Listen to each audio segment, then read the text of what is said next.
if it was going so great though, why was it like why they need to keep people in like as if it was a jail cell? I mean, it was called the Iron Curtain. Whereas America's broadcasting itself nationally and putting itself in magazines on TV.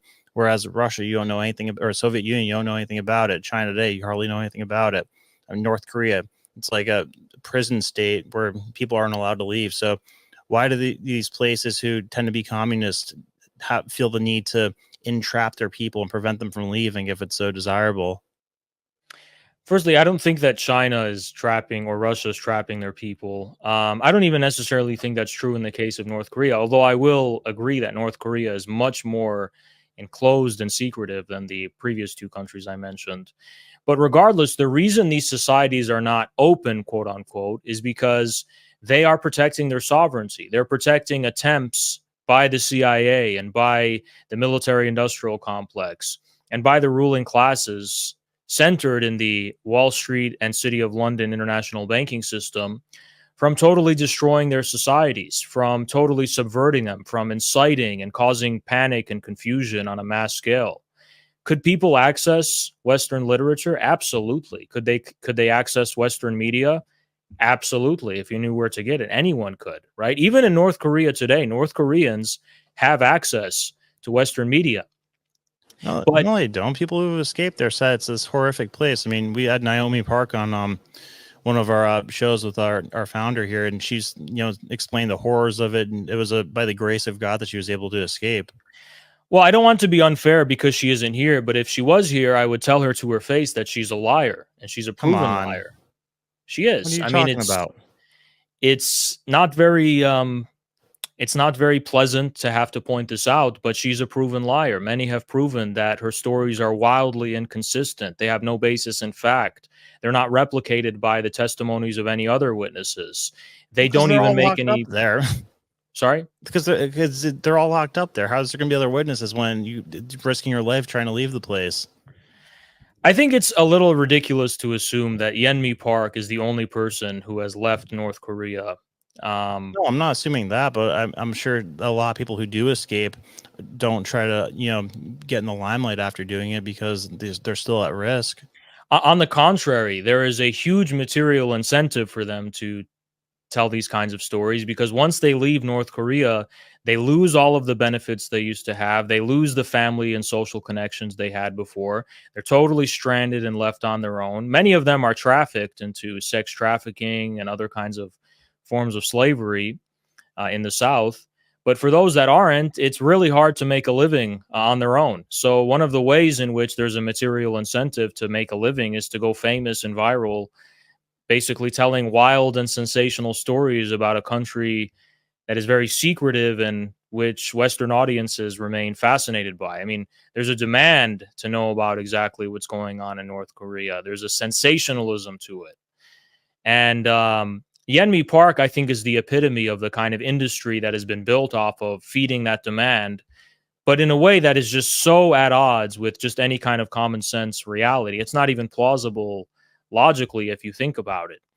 North Korea, or any other state for that matter, no state in the world can survive just on the basis of pure force. I mean, that's a state of warfare.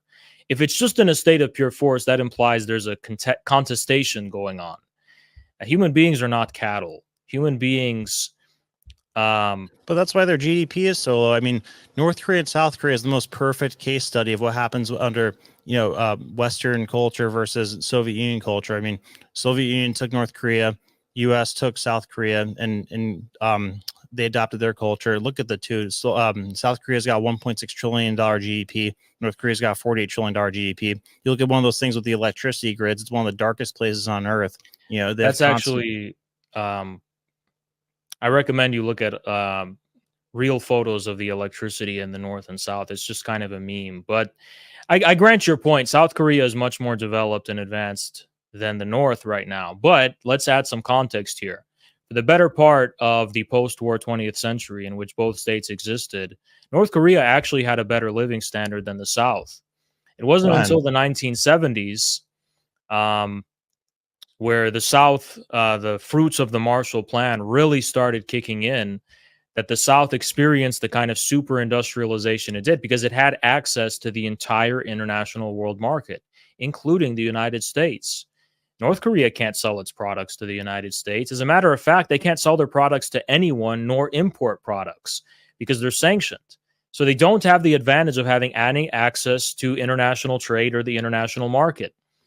And after the Soviet Union dissolves, North Korea, that's when, everyone says they're always starving over there. Well, they actually did experience a famine, and that's the famine they're famous for having because they lost any amount of the economic interconnectivity and foreign trade that they had, however limited it was. The socialist bloc is gone. The Soviet Union is gone. North Korea was quite literally on its own. Even its ability to trade with China is so very limited because China's ability to trade with the US is conditional on the fact that China has to observe our sanctions that we impose on the North. And I'd ask the following question. Mm-hmm.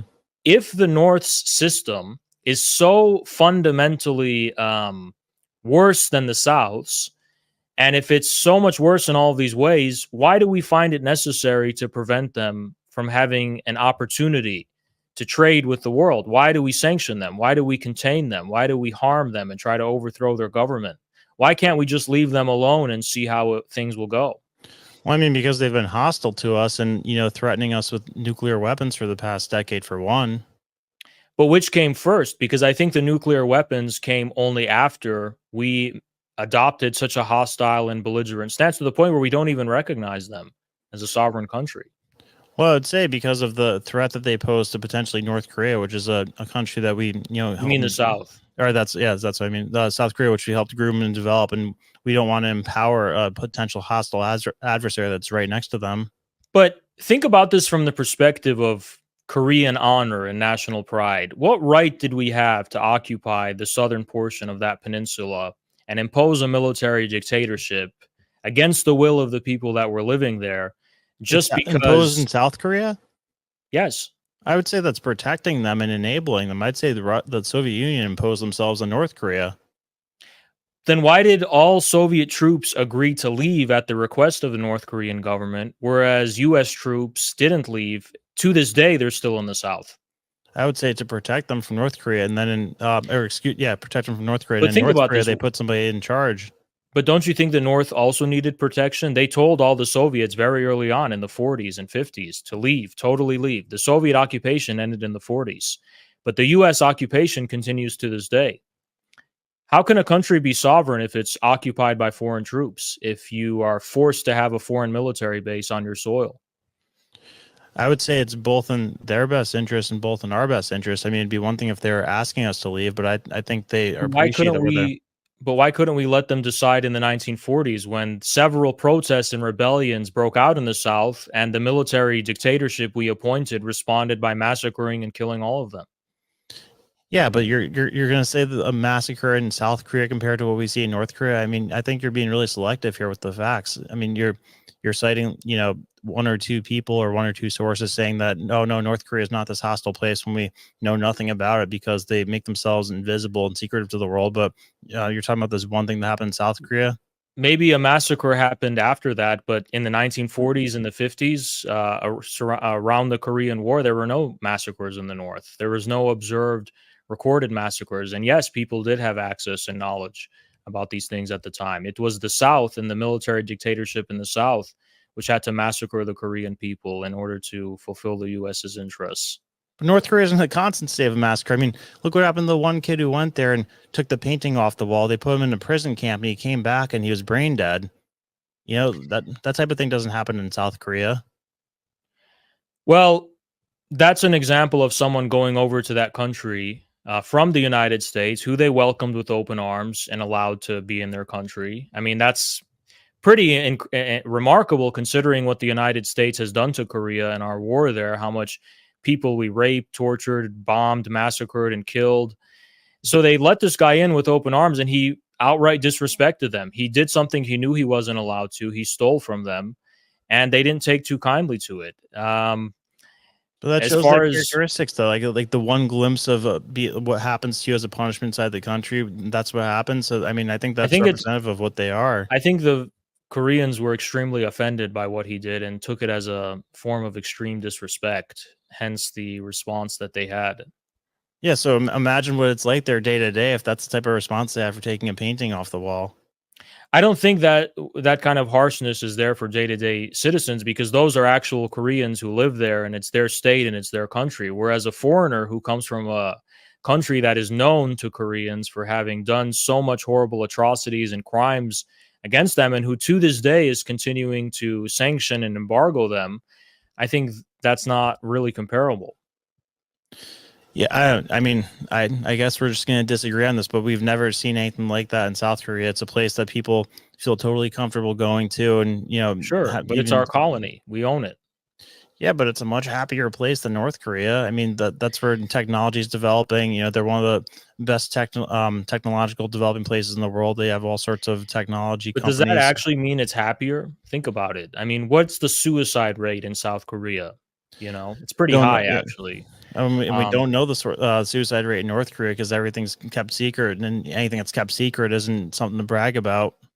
well, I'm not a betting man, but if I was, I'd be willing to bet my whole life savings that the suicide rate in North Korea is nowhere close to the South because the amount of alienation people in the South experience by losing touch with their communities, their families, being flooded with pornography, widespread confusion as a result of westernization, the adoption of all of these harmful and toxic practices imported through consumerism and this kind of excessive materialism in the bad sense of the word. I think these are things that are socially destructive and harmful and make people more unhappy than they've ever been, maybe in the history of humanity. I think even serfs living in the Middle Ages, in feudal times, were probably happier than people today who, young men can't even get married anymore. They're isolated. They don't even have any social interaction. Women are so terrorized and so much mental anguish and distress from the beauty industry and the standards it imposes upon them.